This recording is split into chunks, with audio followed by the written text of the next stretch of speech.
Hello friends, Bengal job study সংবাদ চ্যানেলে আপনাদের প্রত্যেককে জানাই স্বাগতম। আজ এক্ষুনি মাত্র বা খবর অনুসারে রাজ্য কেন্দ্র সরকারের তরফ থেকে উঠে এলো আজকের বাছাই করা 20টি গুরুত্বপূর্ণ সংবাদ। শুরুতে হেডলাইন, তারপরে বিস্তারিত খবর। গেরুয়া ঝড় বইছে বাংলায়, আর তার মাঝে বিরাট বড় কাণ্ড। ভোট পরবর্তী অশান্তির ঘটনায় এবার কড়া পদক্ষেপ মুখ্য নির্বাচনী আধিকারিক। এসপিদের এলাকায় টহল দেওয়ার নির্দেশ। দক্ষিণবঙ্গের সব জেলায় ঝড় বৃষ্টির সতর্কতা, বৃষ্টির পূর্বাভাস রাজ্য জুড়ে। তামিলনাড়ুতে সরকার গঠনের বিজয় টিভিকে সমর্থনে রাজি এবার কংগ্রেস। মন্ত্রিসভার পদ চাইতে পারে দল। ভোট পরবর্তী হিংসায় জর্জরিত বাংলা, চাচা চিন্তা করবেন না, রং না দেখে ব্যবস্থা নেওয়া হবে।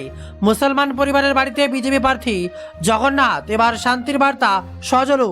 ভোট পরবর্তী হিংসা রুখতে এবার কড়া পদক্ষেপ বিজেপির একের পর এক কর্মী। শ্রমিক ভট্টাচার্য এবার কঠোর হওয়ার নির্দেশ দিয়েছে প্রশাসনকে। আমরা সিপিএম এর পার্টি অফিস দখল করিনি, ভোটে জেতার পরই বিজেপির অত্যাচার শুরু করেছে। হারের পর মুখ খুললেন বাংলার মুখ্যমন্ত্রী মমতা বন্দ্যোপাধ্যায়। ভোটে হারার পরও পদত্যাগ না করার সিদ্ধান্ত বাংলার মুখ্যমন্ত্রী মমতা বন্দ্যোপাধ্যায়। আমরা জিতেছি, আমরা হারিনি, কেন পদত্যাগ করতে যাব? হেরেও যদি গদি ছাড়তে নারাজ বাংলার মুখ্যমন্ত্রী মমতা বন্দ্যোপাধ্যায়, আর তাতেই কি সিদ্ধান্ত নেবে প্রশাসন? কাউন্টিং সেন্টার হাইজ্যাক করে নেওয়া হয়েছিল, ভোটে হার জিত আছে, কিন্তু আমরা হারিনি, জোর করে দখল করেছে। বিস্ফোরক অভিযোগ এবার মমতা বন্দ্যোপাধ্যায়। সেই সঙ্গে তিনি ভোটের হার নিয়ে ফ্যাক্ট ফাইন্ডিং টিম গঠনের ঘোষণা। বাংলায় পরবর্তী মুখ্যমন্ত্রীকে, এবার অমিত শাহকে বাছার দায়িত্ব দিল বিজেপি। বিজেপির পরিষদীয় দলনেতা নির্বাচনের জন্য রাজ্যে আসছেন অমিত শাহ। বিজেপির পরিষদীয় দলনেতা নির্বাচনের জন্য পর্যবেক্ষণ অমিত শাহ এবং সহপর্যবেক্ষক ওড়িশার মুখ্যমন্ত্রী মোহন চরণ মাঝি। বিজেপির জয়ী প্রার্থীরা কে কোন মন্ত্রী হবেন, কোন কোন দপ্তর কে পাবেন, তা নিয়ে শুরু হয়েছে জল্পনা। বিজেপির নতুন সরকারের শপথ গ্রহণ অনুষ্ঠানে থাকতে পারেন প্রধানমন্ত্রী নরেন্দ্র মোদী, থাকতে পারেন বিজেপি শাসিত রাজ্যের মুখ্যমন্ত্রীরাও, এমনই খবর সামনে। পশ্চিমবঙ্গের বিজেপির পরিষদীয় দলনেতা নির্বাচনের জন্য পর্যবেক্ষক নিযুক্ত করা হয়েছে কেন্দ্র স্বরাষ্ট্রমন্ত্রী অমিত শাহকে। সেই পর্যবেক্ষক উড়িষ্যার মুখ্যমন্ত্রী মোহন চরণ মাঝি। বিজেপির পরিষদীয় দলনেতা নির্বাচনের জন্য পশ্চিমবঙ্গে আসছেন, আর তারপরই কে কোন পদে মন্ত্রী হবেন তা নিয়ে শুরু হবে চুলচেরা বিশ্লেষণ। আবার উত্তপ্ত ভোট পরবর্তী হিংসা, সংঘর্ষ থামাতে গিয়ে এবার গুলিবিদ্ধ নাজার থানার ওসি সহ 5। চরম আতঙ্ক এবার শাহজাহানের গড়ে। আমরা তো হারিনি, রাজভবনে যাব না, আমি ইস্তফা দেব না, কালীঘাট থেকে আবার বিস্ফোরক মমতা বন্দ্যোপাধ্যায়। আসছে একের পর এক বিস্তারিত খবরে। সামনে স্পটে হয়েছে বাংলার ভবিষ্যৎ। এবার বাংলার ভার রাজ্যবাসী তুলে দিয়েছেন ভারতীয় জনতা পার্টির হাতে। সোমবার ফলাফল স্পষ্ট হতে শোনা যাচ্ছিল বিকেলে লোকসভায় গিয়ে মুখ্যমন্ত্রী পদ থেকে ইস্তফা দেন মমতা বন্দ্যোপাধ্যায়, কিন্তু রাত গড়ালেও তিনি লোকসভায় যাননি। মঙ্গলবার কালীঘাট থেকে সাংবাদিক সম্মেলন থেকে সাফ জানান তিনি হারেননি, চক্রান্ত করা হয়েছে, তাই ইস্তফা তিনি দেবেন না, তাই রাজভবনেও যাবেন না। তাকে ইস্তফা দেওয়ার নির্দেশ দেওয়া হলেও তিনি তা করবেন না বলেই সাফ জানিয়ে দেন বাংলার মুখ্যমন্ত্রী মমতা বন্দ্যোপাধ্যায়। অর্থাৎ পরাজয় কোনোভাবে মানতে নারাজ বাংলার মুখ্যমন্ত্রী মমতা বন্দ্যোপাধ্যায়। তিনি বারে বারে বলছেন ভোট লুট করা হয়েছে, কোনোভাবেই ঠিকঠাকভাবে গণনা হয়নি। 100টির বেশি আসনেই জয়লাভ করতো আরও তারা, 100টা আসনে এরম কারচুপি করা হয়েছে। অভিষেক বন্দ্যোপাধ্যায় বারে বারে বলছেন ক্ষমতা থাকলে 12টা থেকে 6টা অবধি যে কোনো 10টা জায়গার সিসিটিভি ফুটেজ দেখান। বিরাট বার্তা অভিষেক বন্দ্যোপাধ্যায়ের। তবে বাংলার মানুষের প্রশ্ন থেকেই যাচ্ছে, বাংলায় গেরুয়া শিবির ক্ষমতায় এলে কোন কোন প্রকল্প বাংলার ঘাড়ে ঝুলবে। এবার বিরাট বড় খবর, বাংলায় আসবে আয়ুষ্মান ভারত। কেন্দ্রের স্বাস্থ্য বিমার আয়ুষ্মান ভারত এই প্রকল্পের অধীনে দরিদ্র সীমার নিচে থাকা পরিবারগুলো প্রত্যেক বছর 5 লক্ষ টাকা করে সুরক্ষা পাবেন। সোমবার বঙ্গবিজয়ের পর দিল্লিতে বিজয়ের সদর দপ্তরে ভাষণ দিতে গিয়ে প্রধানমন্ত্রী বক্তব্য ছিল, বাংলার মহিলারা এখন একটা নিরাপদ পরিবেশ পাবেন, যুবকরা কর্মসংস্থান পাবেন। প্রথম মন্ত্রিসভার বৈঠকেই আয়ুষ্মান ভারত প্রকল্পকে সবুজ সংকেত দেওয়া হবে। আর রাজ্যে এতদিন মমতা বন্দ্যোপাধ্যায় সরকার তরফ থেকে সমতুল্য প্রকল্প ছিল স্বাস্থ্যসাথী। বাংলার প্রতি পরিবারের মহিলা সদস্যের নামে এই কার্ডের মাধ্যমে চিকিৎসায় 5 লক্ষ টাকা পর্যন্ত ছাড় পাওয়া যাবে। চালু হবে আরও এক প্রকল্প, জল জীবন মিশন। ট্যাপ কলের মাধ্যমে প্রতি ঘরে ঘরে জল সংযোগের প্রকল্পের আওতায় প্রস্তাব জমা দিয়ে নথিপত্র তৈরি দেরি হওয়া রাজ্য 2019 থেকে 20, 2023 থেকে 24 সালের কেন্দ্রে বরাদ্দ 24,645 কোটি টাকা 53% ব্যবহৃত হয়েছে। এবার ডবল ইঞ্জিন সরকার এই প্রকল্পের সুবিধা পেতে পারেন রাজ্যবাসী। এতদিন ঘরে ঘরে নলবাহিত জল সরবরাহ হতে রাজ্যের তৃণমূল সরকার অধীনে, তবে এবার প্রতি ঘরে তা পৌঁছে দেওয়া ছিল তৃণমূলের নির্বাচনী প্রতিশ্রুতি। এবার তা পূরণ করবেন প্রধানমন্ত্রী নরেন্দ্র মোদী জল জীবন মিশন প্রকল্পে। আসবে প্রধানমন্ত্রী আবাস যোজনা। এই আওতায় নির্দিষ্ট আয় করা পরিবারের মাথার উপর ছাদ গড়ে দেয় কেন্দ্র। বাংলার সমতুল্য প্রকল্প বাংলার বাড়ি। এখনো পর্যন্ত এই আওতায় শহর ও গ্রামাঞ্চলে লক্ষ্যমাত্রা বেশিরভাগ কাজ হয়ে গিয়েছে, বাকি রয়েছে খানিকটা। ক্ষমতা এলে সেই কাজ সম্পূর্ণ করে প্রতিশ্রুতি ছিল তৃণমূলের। তবে এবার প্রধানমন্ত্রী আবাস যোজনার সুবিধা পেতে চলেছেন রাজ্যবাসী। চালু হবে প্রধানমন্ত্রী মৎস্য সম্পদ যোজনা। কেন্দ্র এই প্রকল্পের বাস্তবায়িত হলে আর্থিক সহায়তা পাবেন। এই বিমায় আধুনিক সরঞ্জাম সরবরাহ করা হবে মৎস্যজীবীদের। যদিও রাজ্যে সমুদ্র সাথী নামে প্রকল্পের সুবিধা ইতিমধ্যেই পান মৎস্যজীবীরা। এককালীন 50,000 টাকা এবং সুরক্ষার একটি কার্ডও দেওয়া হয়। তবে প্রধানমন্ত্রী মৎস্য সম্পদ যোজনা লাগু হলে আরও কিছু সুবিধা মিলবে বলে আশা। এদিকে আবার চালু হবে যুব শক্তির ভরসা। এই প্রকল্পের আওতায় বেকার যুবক যুবতীদের স্বনির্ভর হওয়ার জন্য মাসে 3,000 টাকা করে দেওয়া হবে ঘোষণা করেছে কেন্দ্র। তবে সবাই সুবিধা পাবেন না, তার জন্য নির্দিষ্ট শর্ত রয়েছে। রাজ্যে বিদায়ী তৃণমূল সরকার এপ্রিল মাসেই যুবশ্রী প্রকল্প চালু করেছিলেন।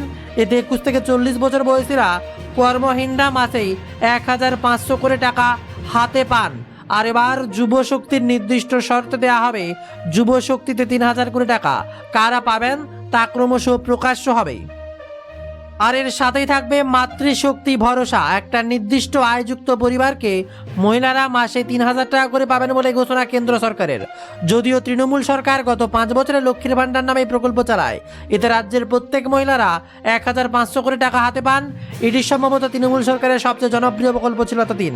এ রাজ্যের মাতৃশক্তির ভরসার জন্য এবার চালু হচ্ছে দ্বিগুণ অর্থ 3,000 টাকা করে দেওয়ার প্রতিশ্রুতি প্রধানমন্ত্রী। আর এবার সেই টাকা চালু হবে বাংলায়, যার নাম হবে অন্নপূর্ণা যোজনা। এদিকে আবার প্রধানমন্ত্রী শ্রী স্কুল চালু হবে। এর সমতুল্য প্রকল্প রাজ্যের অন্তর্ভুক্ত। কন্যাশ্রী প্রকল্পে টাকা পেতেন, এবার নতুন প্রকল্প আসবে। সেখানে এককালীন 25,000 টাকা পাওয়া যায়। বর্তমানে সেই সবুজ সাথী প্রকল্পের সাইকেল পেয়ে থাকেন ছাত্রীরা।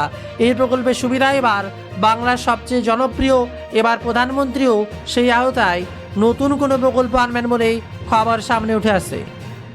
তবে এবার সবচেয়ে বড় খবর যেটা কি হবে বাংলার সিএম।